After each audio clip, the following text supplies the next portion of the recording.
Splitgate 2 is here, and it even has their own take on the Battle Royale genre. And the reception has been not very smooth. I'm here today to break down my thoughts and answer some questions that you guys have been asking on stream. What's actually different from Splitgate 1? They spent $100 million on development, but does it feel like a $100 million game? And between a, what some are calling tone-deaf PR stunt, overpriced skins, and performance issues, is the game worth playing? So today, I'm diving into exactly what went down with Splitgate 2, where things went wrong, what my thoughts are on the game, and if they didn't get it right, do they still have a chance to do so? The first game had very humble beginnings. Splitgate started as a college project by the studio's co-founders, Ian Proul and Nicholas Bagamian, before launching to little fanfare in 2019. However, the team grew and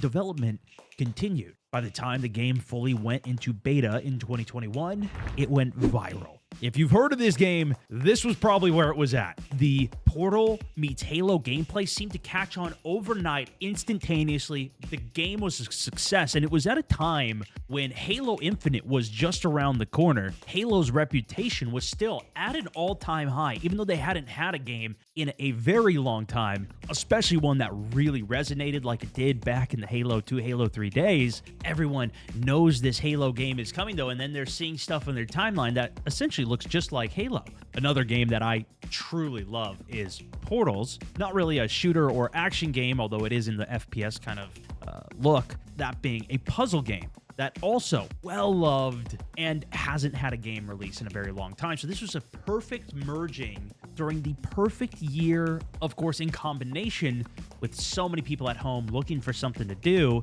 And so, boom, it exploded. And if you didn't see it at the time, there was quite a few people playing it, but there were so many talking about it and watching clips of it. It was quite sensational. So anyways, seeing the first game being pushed to its limits by this growing player base, 1047 Games paused updates on the original and focused entirely on a sequel. With all of the hype, the devs managed to secure $100 million in funding, and it seemed like they could build on that first game to build a genre-defining sequel, maybe even something like what Halo 2 did for Halo 1. Splitgate 2 got announced in July of 2024, and some fans were concerned. Please don't make it complicated with vehicles, devices. Simplicity and minimalism are two of the greatest factors. My hyperactive brain thrives when it's portal, portal, shoot, portal, shoot. You can make complex strategies from simple elements. Skills, classes, mean spending time to learn them makes the gameplay worse for me. I will say, already having portals in the game, it is truly like you go through one and it's mind-altering figuring out where you came out. How do you do a triple portal? It is fun to learn, and we've seen this with other games too. When a lot of people heard that Marathon was going to have classes in it, there was a lot of pushback. Another post saying, looks like loadouts, upgradable weapons, and classes are in Splitgate 2. All red flags to me, but I'll pass judgment until after playing. And to be fair, many games do get this quite right. There's a lot of players of games with these mechanics. However, development went on. Splitgate 2 ran a few beta tests. I didn't personally get to play those, but I did see the buzz. There was definitely interest amongst the FPS community. It felt like every couple of months, I'd hear some news, some beta. Hype is building. Their official account posted June 6th, the game would actually be launching. And they even teased something big was coming. And it was not going to be a campaign. Think bigger. This coincided with Summer Games Fest, where they were also announcing what that was. Splitgate 2's big reveal landed with some immediate controversy. CEO Ian Proul took the stage wearing a cap that said, "Make FPS great again." It was meant as a meme, a jab at stale shooter designs, but it didn't quite land as Proul expected. Some found it funny. I think the casual person probably doesn't even watch this or know what's going on with Summer Games Fest, but others saw it as politically charged and tasteless. On top of that, though, he started his presentation by taking a jab at Call of Duty and publicly calling for Titanfall 3 to come back. And I'm tired of playing the same Call of Duty every year. And I wish we could have Titanfall 3. Shots at EA And honestly, I'm on board in many regards with what he even said here. One of the COD developers even tweeted out against Splitgate 2. They ended up posting again to them. And in many ways, you could probably even chalk this up to some good old-fashioned marketing, getting people to talk about it, even me now. The devs, though, have come out since saying that they weren't trying to make a statement and just wanted to stand out. Eventually, they apologized. There's division in the community, and for that, I'm truly sorry. And it's also hard to gauge if people saying that they're not playing it because of what's going on is actually true, or if people are just saying things online. I think a lot of people were just honestly stoked to have a battle royale that's come out because there hasn't been many in recent years. It's been a big focus on the extraction shooters, and a lot of these games, especially battle royales, don't have competition anymore. Fortnite's kind of in its own lane, while Call of Duty has been having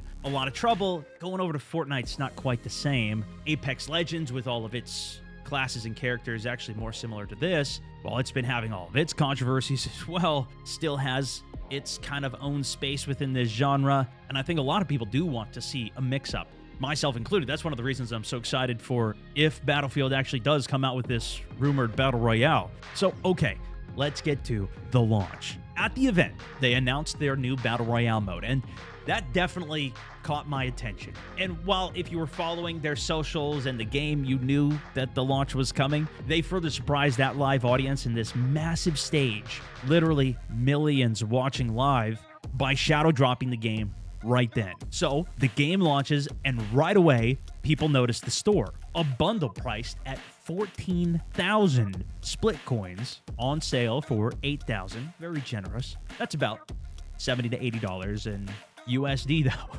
One portal animation in that bundle was going for $34 by itself.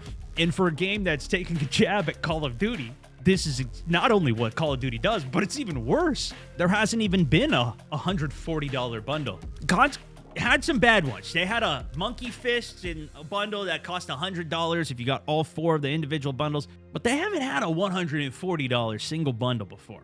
What are we even talking about? People were obviously pissed off, and then the CEO came on camera saying he didn't even know that the bundles existed. Then throwing the blame on former monetization lead from Call of Duty, who had since left the team, which just doesn't look good.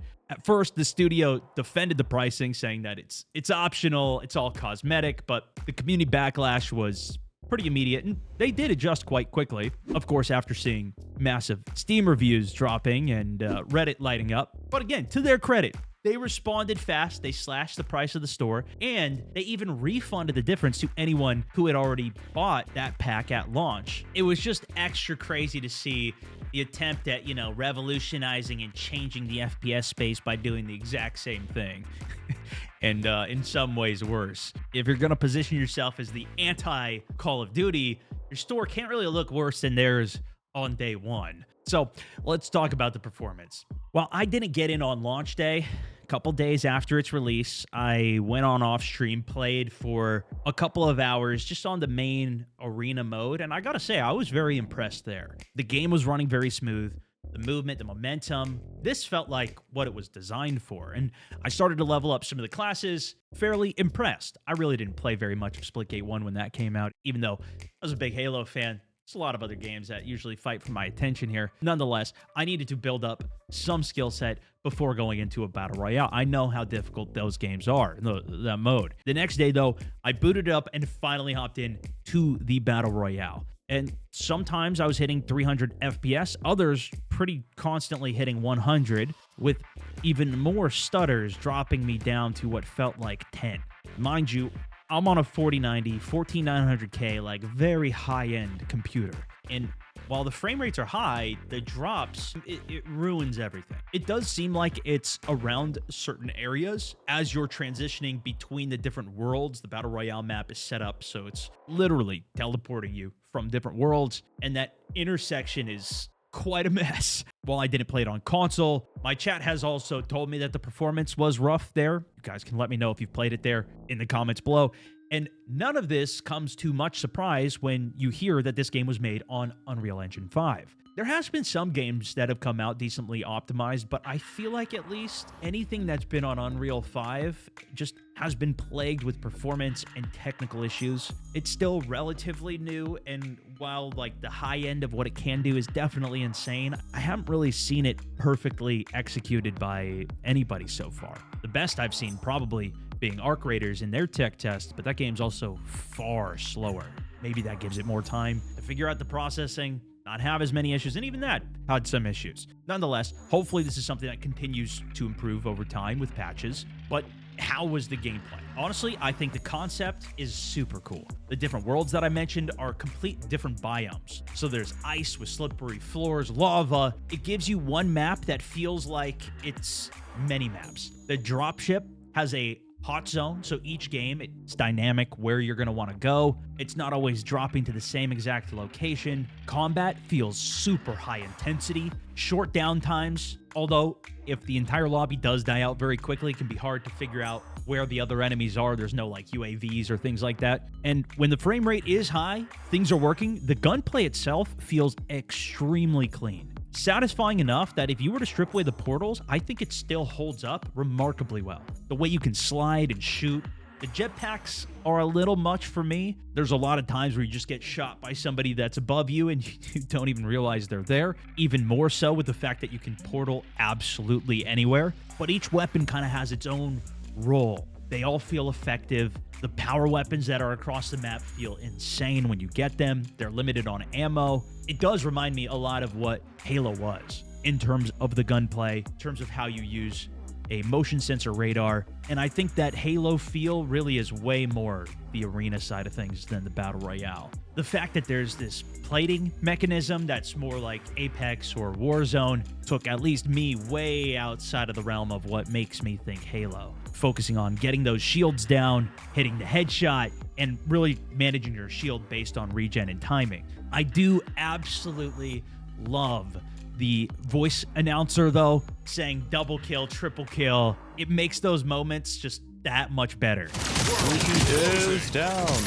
More here, I'm in trouble. They push with that. One's cracked as well. Heating up.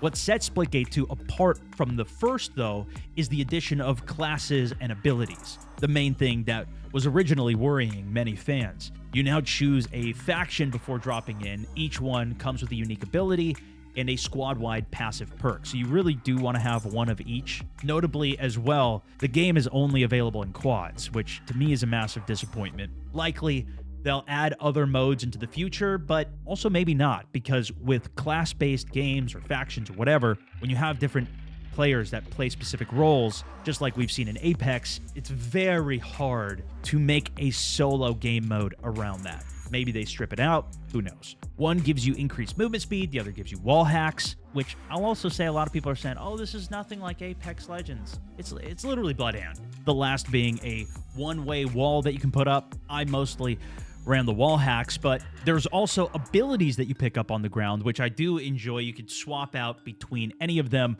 I mostly liked the Time Dome because you could use it offensively. It increases your health regen, reload, fire rate, everything when you and your entire squad is standing within it, while slowing time for any enemies so you can kind of use it at choke points. It's just super versatile, really cool. The portal was also insane. It lets you put a portal right in front of you anywhere, so you can use that to push and traverse distances very quickly, or have a portal preset up somewhere and then pop this to go through and close the portal behind you as an escape. I think the equipment on the ground shined a lot more than even those main classes, although not everything seemed great. I couldn't figure out how to really utilize the stuns well in this mode because you couldn't use it until your base health was damaged, and didn't happen too often with the amount of armor. You kept on replating a lot. Overall, though, the classes felt balanced, and at least it wasn't the main thing that was really going to be getting you kills. It's not like one of the classes had a sniper that they could just pull out at any time and one-shot headshot you with. You know what I mean? It still came down to the gunplay and what you were using. And having the portals did allow them, I mean, they're very creative with a lot of the implementations that they did with this for these devices. I actually quite enjoyed them. I also appreciated that you would just pick this item up the higher tier version that you got decreased the cooldown of it. You didn't need to keep constantly finding more grenades to pick up and throw. But now that we have it, you guys tell me, has the class-based system been a worse thing for Splitgate 2? Does this make it feel more like Apex? Maybe too close to it? Even more so, though, the differentiator in this Battle Royale is the respawn systems and the portals. Starting with the respawn systems, I will say, this to me did not even feel like a Battle Royale. I think trying to sell it under this mindset of a BR and even the way that it was presented like in the Summer Games Fest did not give me nearly as much of an understanding as actually going in and playing this and watching some videos on it. But honestly, this felt more like a massive team deathmatch than a BR.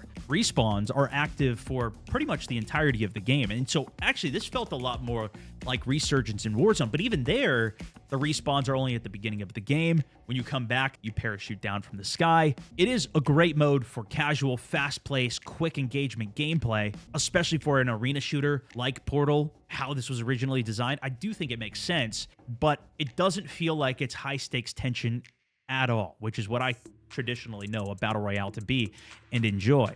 Every time you get a kill, there's wall hacks on the entire enemy team for your entire squad, which is also kind of how Resurgence works, but that's limited to just being the tac map, not actual legitimate wall hacks, which maybe you also need in this game because it is so vertical. You have jetpacks, there's portals everywhere. Like, it is hard to keep track of what's going on, much more so. But what was even weirder is the way that they respawn is right next to the person who's still alive. So if you get 3 kills, the last guy is just full sprint and sending portal and running away from you. At some point, his whole team is going to spawn right on you, and then they can just clobber you back on the retake, which isn't, you know, necessarily the worst thing ever. They do spawn with less than what they had when they died. It made it so we had to really aggressively hunt down and finish a squad off if we did want to fully elim a squad, especially if they were pretty good. As a whole, that first day we played, we managed to get 5 wins. I wasn't sure if we were going to get a single win because I hadn't played it for the first couple of days of this thing's launch. I didn't know how skilled they got, how quickly, and I do think the first couple of games potentially were against bots, although a couple of my buddies had already played, so it might have been in real games. I'm not entirely sure. But of the games that we won, there was really only one that had an intense, solid 4v4, last 2 full teams standing, here we go. And even that seemed to be over pretty quick at the end game. The rest of them seemed to kind of just be more steamrolly, destroying the last team, which I do think happens more naturally in quads Battle Royale. You'll run into scenarios where, you know, it's a 4v1, 4v2, you come in third party, full 4 stack on a team, you're kitted up with all the gear. That's why, though, I would like to see some type of solos or even duos where you can get into some more of the drawn out, intense battles, have some of the portals really make a difference in a game, see those epic final showdowns. But there's also a reason that Resurgence is now in Fortnite as the reload system, right? This style of Battle Royale is very popular, and maybe it is the best way to actually be played here. This allows you to go for insane kill records. The sweats of the game are going to be going absolutely crazy, popping off. And we noticed that especially towards the end of our play session. I don't know if there is skill-based matchmaking. Maybe we were played with more real players. Maybe the better players were on. We started to get steamrolled by some of these good teams. We ran into a couple streamer teams and got completely obliterated, especially when it comes to the portals, which I have to talk about here. I think they are so cool. The way that you can make plays, use it for instant exits, the skill set that you can kind of build off of that. That's one of my favorite things, is to build a new skill on a game, especially if it's a fun and rewarding one.